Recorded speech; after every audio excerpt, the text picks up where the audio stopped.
السلام علیکم۔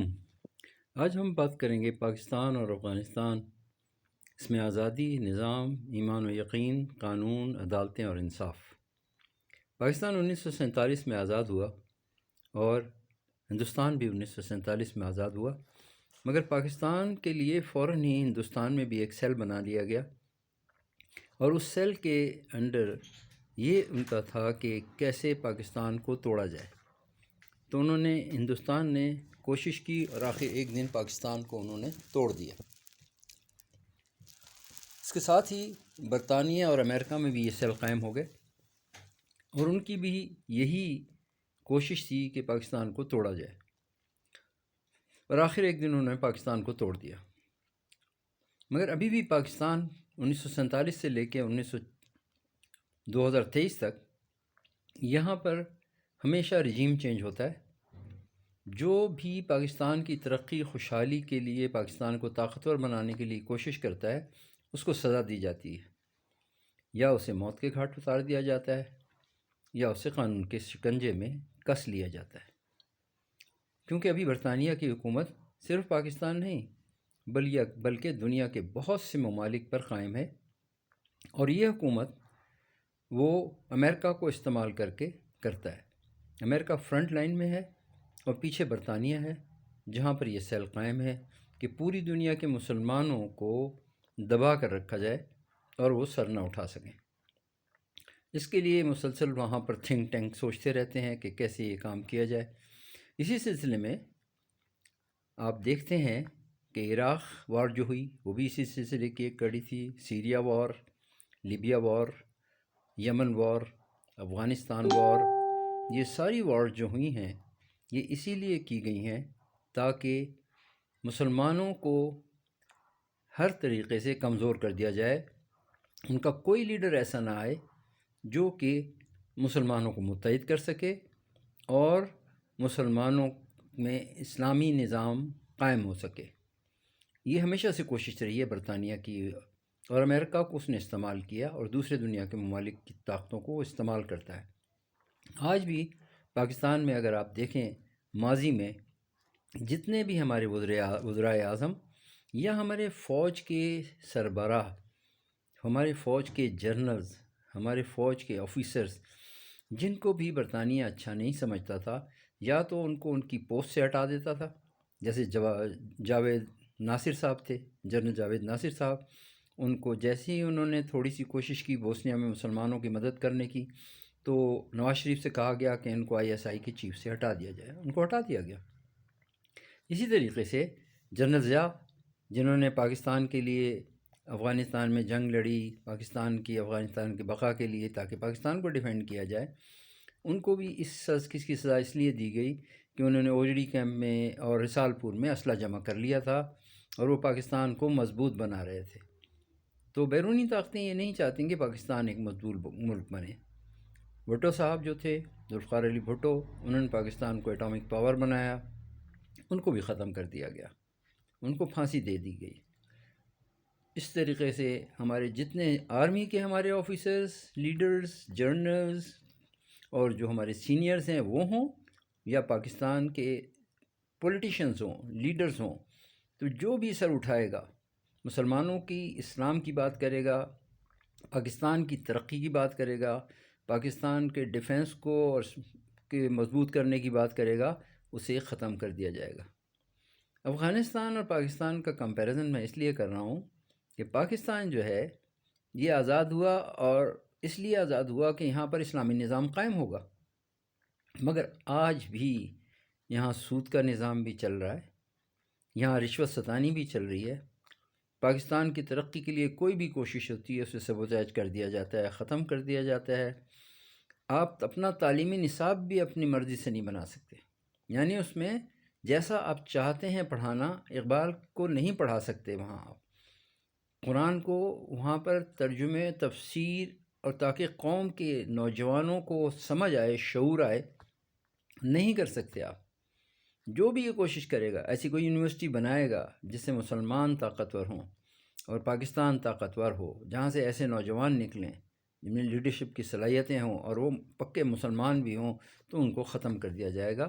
ان کو یا تو پھانسی دے دی جائے گی یا ان کو گولی مار دی جائے گی یا ان کے طیارے کو تباہ کر دیا جائے گا۔ افغانستان کے لوگوں نے 50 لاکھ انسانوں کی قربانی دی۔ پہلے وہ USSR سے لڑے، اس میں پاکستان نے ان کا پورا ساتھ دیا۔ اس کے بعد وہ نیٹو سے لڑے، مگر انہوں نے شکست تسلیم نہیں کی۔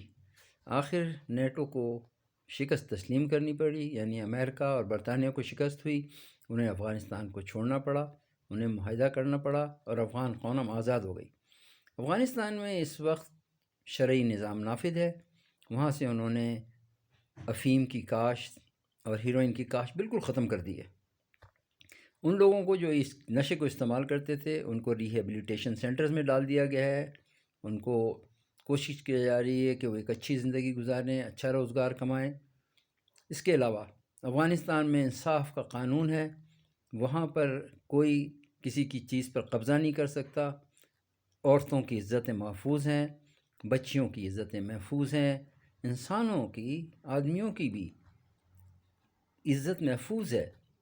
کوئی کسی پہ ظلم نہیں کر سکتا، جو کرتا ہے اس کو فوراً سزا دی جاتی ہے، اس کو فوراً جب سزا ملتی ہے تو انصاف قائم ہوتا ہے۔ تو افغانستان میں اس وقت انصاف کا نظام ہے، اور اس لیے اب افغانستان بڑی تیزی سے ترقی کر رہا ہے، یہاں تک کہ انہوں نے شور مرغی بھی وہاں سے ختم کر دی، یہاں تک کہ اب وہاں پہ معدنیات نکلنا شروع ہو گئیں، پیٹرول نکل رہا ہے، اب وہاں سے سونا نکلے گا اور مختلف دھاتیں وہاں سے نکلے گی۔ انہوں نے اپنا ایک زبردست نہر بنائی بہت بڑی۔ یہ ساری ترقی جو ہے وہ سچ کی وجہ سے ہے، کیونکہ وہ دین اسلام پہ پورے ہیں اور وہ سچے لوگ ہیں، اس لیے وہاں ترقی ہو رہی ہے۔ ہمارے ہاں وہ غداروں کو فوراً ختم کر دیتے ہیں، مگر ہمارے ہاں غداروں کو کچھ نہیں کہا جا سکتا، بلکہ غداروں کو مسلط رہنے دیا جاتا ہے۔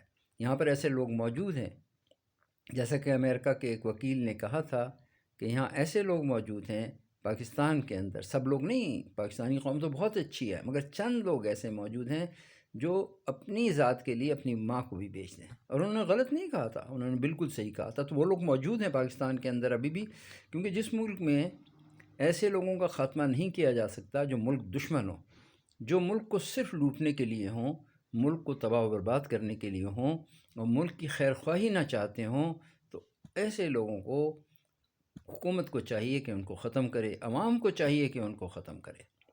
جب غدار وطن ختم ہوں گے، وہ لوگ غدار ہوتے ہیں جو دوسرے ممالک کے لیے کام کرتے ہیں۔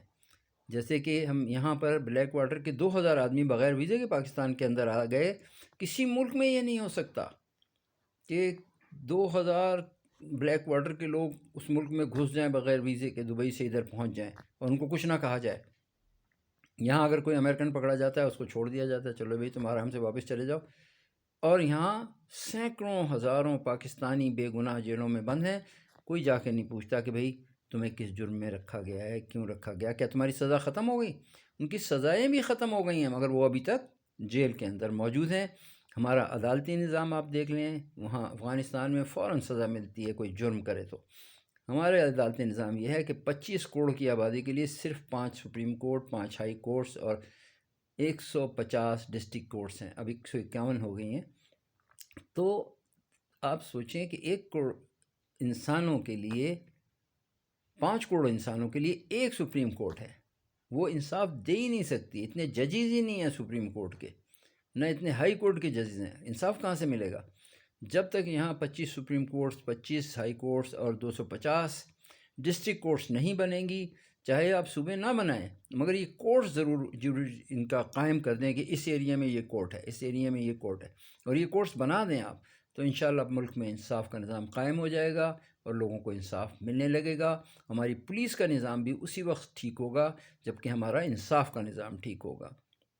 تو سب پاکستانیوں کو مل کے اس کو سوچنا ہوگا، اور قربانی کے بغیر دنیا میں کچھ نہیں ہوتا۔ جب یہ قربانی دیں گے تو انشاءاللہ پاکستان ترقی کرے گا۔ اللہ پاک ہماری مدد فرمائے۔ پاکستان کی فوج دنیا کی بہترین فوج ہے، مگر فوج جو ہے وہ آرڈر پہ چلتی ہے، جو ٹاپ پہ آدمی جو آرڈر دیتا ہے پوری فوج اس کو فالو کرتی ہے۔ 4-5 جنرل جو سینئر ہوتے ہیں وہ اور چیف بیٹھتے ہیں، وہ سوچتے ہیں جو وہ آرڈر دیں گے وہ چلے گا۔ فوج ہماری دنیا کی بہترین فوج ہے، اس میں کوئی شک نہیں ہے، اور میں اسی لیے پاک فوج زندہ باد کا نعرہ لگاتا ہوں۔ اللہ پاک ہمیں دین پہ چلنے کی اور پاکستان کی حفاظت کرنے کی توفیق عطا فرمائے۔ آمین۔